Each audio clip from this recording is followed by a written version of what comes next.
All right, good evening. It's actually nighttime where I'm at, and this is kind of an impromptu, but I think it's very necessary that I do it.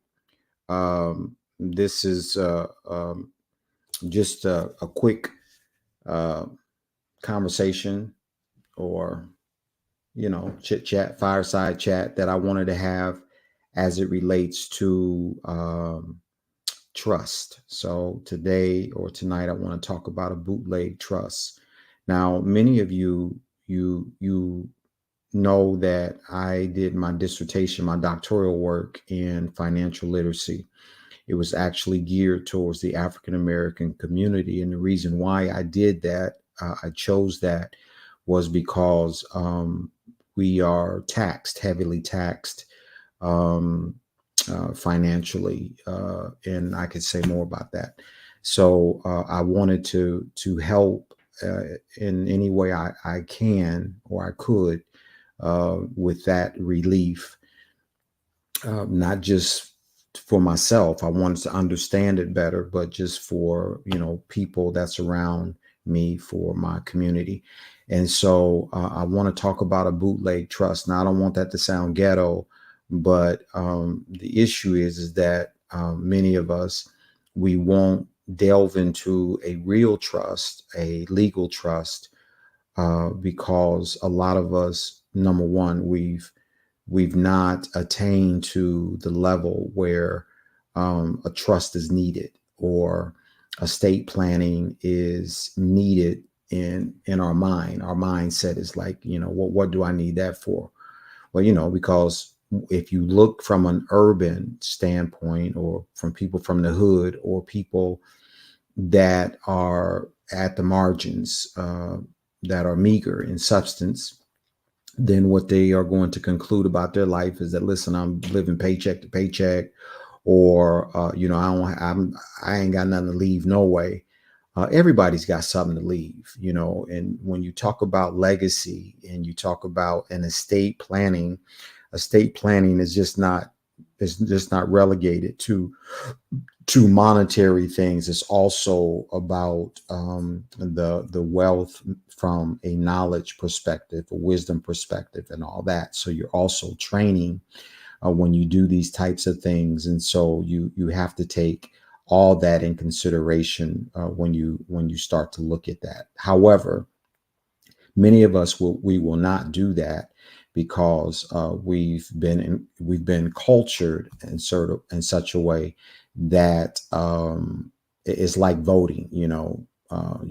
It's hard to get certain people to vote, and they say, why vote? It ain't gonna matter anyway. Well, it does matter. And just like what I'm saying tonight, a trust does matter. However, to bridge the gap with that, that's going to take some earth moving equipment in many regards, and then some people will get it, and others not so much. But it's a conversation that we need to have, and so as me being a person that is concerned, a father, um, a man of God. I want to believe that. Um, and I believe that God wants the best for us. He wants us to be holistically sound, not just spiritually, but holistically. That means practical. So he wants our affairs, he wants our house to be in order. All right.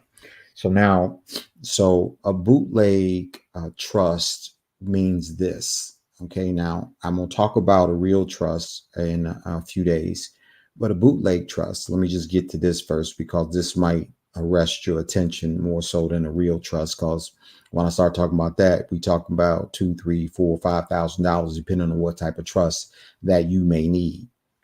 But for those which, uh, when I say those, I'm speaking to the masses, because this really makes up the overarching community or population of people, brown people, black people in that community. It makes that up.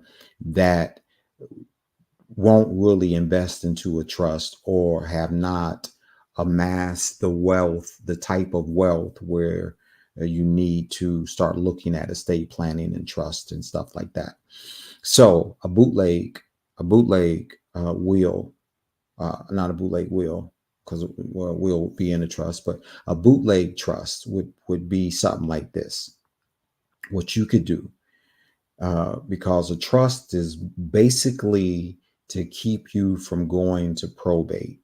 In layman terms, keep you from going to court, keep the system out of your affairs, mama's affairs, daddy's affairs, sister's affairs, brother's affairs, uncle's affairs. It should still stay in the family. And what happens is you look around and the poor continues to get poorer and the rich continues to get richer. And the reason why is because the systems, the structures are designed for them. They designed it a certain way. And so there's a lot of things I can say about that. But one of the ways we can mitigate where we are, because we feel like, we're so far beneath that there's nothing that I can do. So I've got folks that I grew up with and they're passing away, and, you got little kids that's passing away, even older folks is passing away and they don't have nothing. We still have this ante up mentality. And it's still very pronounced. It's still very problematic in our culture, that we are not prepared for certain things, and we have to do something about that. We have to address that. And so until we can get to the higher levels of addressing it, doing it the correct way, we can do it the bootleg way. We've been doing it for years. We've been doing hair bootleg, cutting hair bootleg, selling clothes out the trunk bootleg, all kind of stuff we do bootleg, liquor bootleg. You do a whole lot of stuff bootleg. So why not do a bootleg trust? So the way that you could do it, I'm just giving you a little truncated thing here, just food for thought, because life is going to happen to each and every one of us. You are going to expire at some point. Everybody's got something, whether you got $1,000 over here, 2,000 over here, or 10,000, whatever it may be. May have three banks, but you may only have one bank. But maybe nobody knows that you have that bank. And if you don't, if something happens to you, the bank ain't so friendly where they come and they say, listen, your daddy had X amount of dollars in the bank. No, the bank is mom's the word. Some other entities are set up if there's a beneficiary and stuff like that. And the death certificate gets out and so on and so forth. That circulates back around, but it may not circulate back around for a substantial amount of time. So I don't know, but to be caution yourself before this stuff. So the planning and all that stuff needs to take place, so you don't have to worry about all that kind of stuff. So one of the things that you can do as a bootleg trust is you can let people know that I have bank A, bank B, bank C. Okay, you don't have to tell them how much money's in that, but you can just tell them that you do have it. You can add them to an account. You don't even have to tell them that you added them to an account, but they can be on the account not knowing, because a lot of people, if they know that they own the account, man, blood gets like water sometimes. And so people will go and you think that, well, blood is thicker than water, but it'd be your blood ones. It was Jesus' own people, the one that killed him on the cross. All right. So it's your kin folks, your skin folks is the ones that get you a lot of times. But I would still prefer my own people to have it than the system to have it. And the system will have it. If you got $20,000 somewhere and nobody knows that you have it, well, the system uses your money. It's not that they're not going to give that money to your family through a probated process, but in the interim, and that could take 2 years for that to happen. They are using that money and they're maximizing that money. So you want to have access to that. Not only that, by the time they get attorneys in and court fees, all the other fees that go on in it, if it's $20,000, by the time you get to use $10,000, and then y'all might have to split it 5 ways, and you ain't getting nothing out of it. So we need to think smarter. And so a bootleg trust would be, no, I'm not going to go out and get an attorney and spend, two, three, four, $5,000. I'm not going to do that. I mean, let's just be realistic. A lot of people ain't going to do that. But what they can do is say, okay, listen, John, Sally, Bobby, uh, uh, you know, uh, whatever, another girl, Teresa. Here's what I got going on. And I want y'all to at least have an awareness about it. Now, with that awareness, you can establish a safe place in your home. You can say, okay, listen, if something happens to me, this is a key. Or maybe you don't want to give them a key, but if something happens, some kind of way where it's provisions for certain people to get in the house. When they get in the house, I have a file cabinet, and inside my file cabinet, there's a certain color folder. In that folder, there's going to be instructions. There's going to be passcodes. There's going to be passwords to my accounts, to my ATM, my credit cards, and all this stuff. This is where my credit cards are at.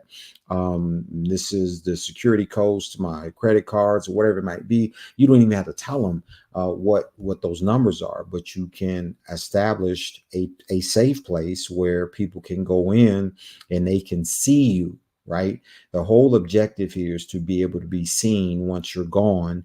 So your work won't be in vain, because your work will be in vain if you allow, the system to absorb it. That's one of the things that happened to Prince and others, notable others. And so they put their hand into the estate. I don't want nobody messing with my estate like that. I just don't want it to be. Now, some of y'all might say, well, I'm too insignificant. If it's $1,000 is more than no dollars. So, if you got a son or a daughter, you want them to have your $1,000. But if you got $1,000 in the bank and it's in your name and you go, let me tell you something, your son or your daughter can't go and get that money out the bank, unless your name is on that, or that there is a will and it's probated and all that kind of stuff. You want to avoid probate as much as you can. I hate probate. Okay, so you don't want to mess with that. So you want to be creative in your thinking and do a bootleg trust. Okay. And that's just a trust means something in place to avoid the courts, to avoid a probated system. So that's all I'm saying to you guys. I could say more about this. I'm just giving you a little truncated piece, and I'm doing this because I feel burdened for our people. Our people are dying, like Mr. Brown say, people dying, they ain't never died before, Cora. So, you only get a chance to die one time. And once you do die, you can't come back and talk about the process. So we need to do some things now. Look at taking out policies for your children, for your grandchildren, if you don't have the means otherwise. I talked to my estate attorney, and one of the things that he and I we kind of just chuckled about was that rich people, they don't worry about their houses being taken away from them, or they don't worry about Medicaid and all that kind of stuff. Poor people have to worry about, you go in a nursing home, they go on attached to your house and all. If you got a house, if you don't, sometimes it's almost better not to have nothing, to be honest with you. But poor people have to be concerned about that. So they have to get different types of trust put in place for poor people. But rich people, they don't worry about that, because if they get sick, they have enough money to be cared for. So it's all kind of ways, loopholes, once you get so much wealth that you can get around the system. And the rich people make sure that they can get around the system. All right, I'm gonna let y'all go. If you want to hear more about this kind of stuff, let me know. Send me an email. put something in the little chat or whatever it is. And by all means, I love talking about this kind of stuff. Money is my thing.